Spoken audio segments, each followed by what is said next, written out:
This video will show you how to remove a Google account from other devices.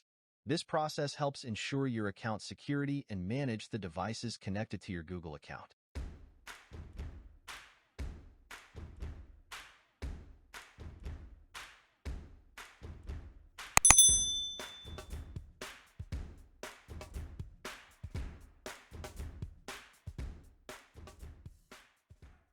Here are the steps for removing a Google account from other devices on Android.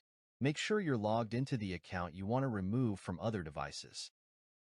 Launch the Google app on your Android device.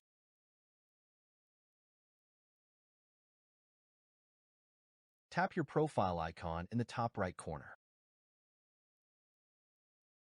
Then select Manage your Google account. Swipe across and navigate to the Security tab. Next, scroll down to find the Devices You Trust section and tap on it.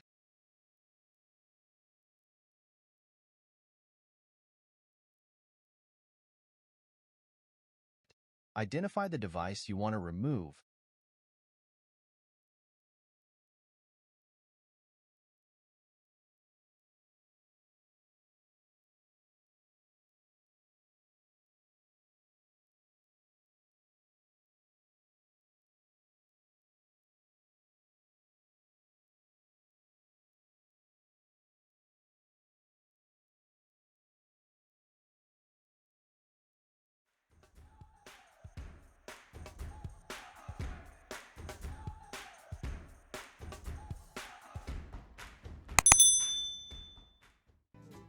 Simply click the link below to learn more.